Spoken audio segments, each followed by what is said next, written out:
आदर्श शिक्षा निकेतन school class 10। आज हम हिंदी में अलंकारों की एक बार रिवाइज करेंगे।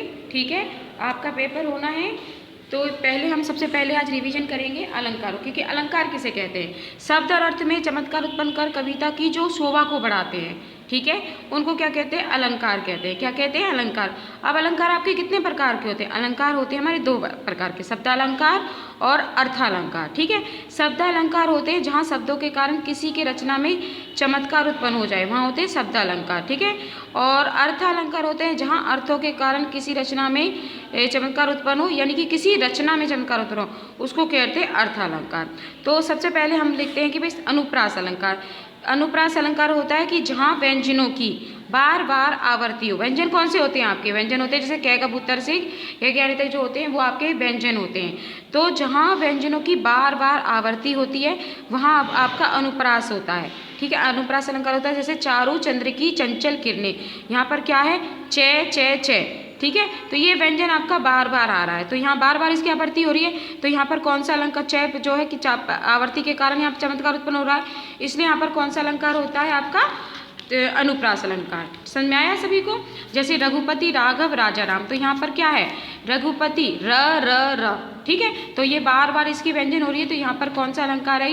ये आपका अनुप्रास अलंकार है। दूसरा होता है आपका यमक अलंकार, जहाँ एक शब्द अथवा शब्द समूह का एक से अधिक बार प्रयोग होता है और प्रत्येक बार उसका जो अर्थ होता है वो अलग अलग निकले, यानी कि जो एक शब्द होता है परंतु उसका अर्थ जो है बार बार भिन्न भिन्न हो, उसको कहते हैं यमक अलंकार। जैसे कनक कनकते 100 गुनी, माधकता अधिकाय, वै खाए बौराए, नर यह पाए बौराए। ठीक है, तो यहाँ पर कनक माने क्या होता है? सोना होता है। कनक माने सोना होता है ना, जब प्राइवेची करते हैं, तो उसी प्रकार कनक माने गेहूं भी होता है। ठीक है, तो क्या होता है कि जैसे सोने में और धतूरे से अधिक नशा होता है, जो सोना होता है जिसको हम पैसे गोल्ड जो बोलते हैं, उसमें जो है धतूरा जो सबसे वो माना जाता है, नशे वाली चीज़ मानी जाती है, तो उस धतूरे से भी ज़्यादा वो होता है, नशा होता है।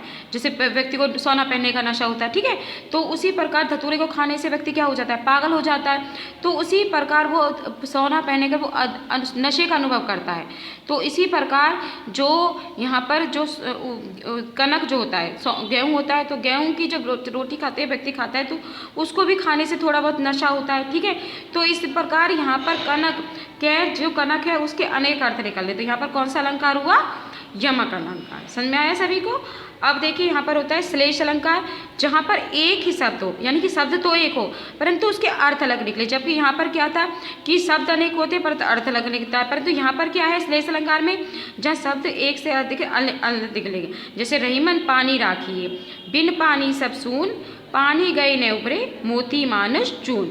अब यहाँ पर कौन सा वर्ड सबसे ज़्यादा दिया गया? पानी दिया गया, परंतु इसके अर्थ जो है अलग अलग निकलते हैं। जैसे मनुष्य को पानी अर्थात पानी की का मतलब यहाँ पे दिया गया इज्जत। क्या दिया गया? इज्जत, यानी कि उसकी मान मर्यादा की रक्षा करनी चाहिए, क्योंकि उसके बिना सब कुछ जो है सूना होता है। उसी प्रकार पानी जो होता है उसके बिना भी व्यक्ति जीवित नहीं रह सकता। तो पानी के चले जाने पर क्या होता है? मोती का, मनुष्य का और चूने का कोई भी महत्व नहीं होता। यानी कि अगर पानी नहीं बहेगा तो उसके मोती, यानी कि यह माना गया कि इज्जत नहीं होगी तो उसका कोई भी महत्व नहीं होगा। समझ में आ गया?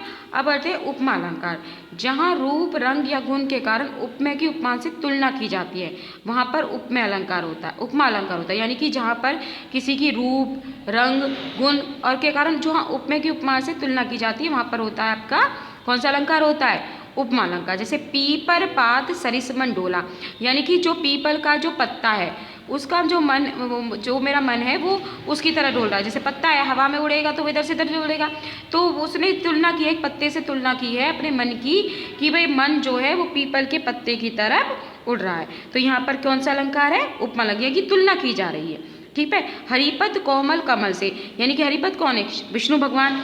तो कोमल उनके उनके जो चरण हैं वो कैसे हैं? पद माने चरण जो है कमल के समान है, तो यहाँ कमल से उनके चरणों की तुलना की जा रही है। समझ में आया? अब पढ़ेंगे भाई रूपक अलंकार, जहाँ उपमेय में उपमान का आरोप है वहाँ पर रूपक अलंकार होता है। जहाँ पे उपमेय का उपमान का यानी कि आरोप दिया गया हो, इस तरह से आप दिया गया चरण कमल बंधो हरि राई, तो यहाँ पर जो भगवान की जो चरण है वो किसके? हरि राई की समझ करनी चाहिए।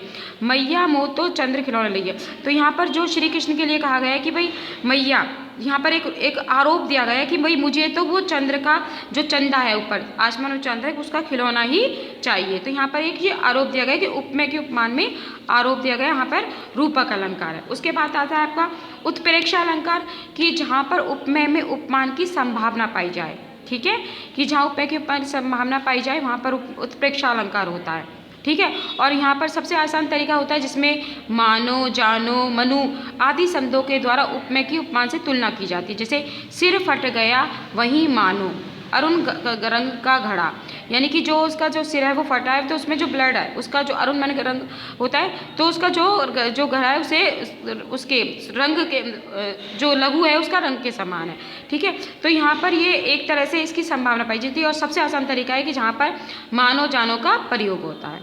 समझ में आया? अब होता है अतिशयोक्ति अलंकार, जहाँ पर अतिशय प्लस उक्ति। अतिशय का अर्थ होता है अधिक और अधिक, यानी कि जहाँ पर बात को बहुत ज़्यादा बड़ा चढ़ाकर कहा जाता है।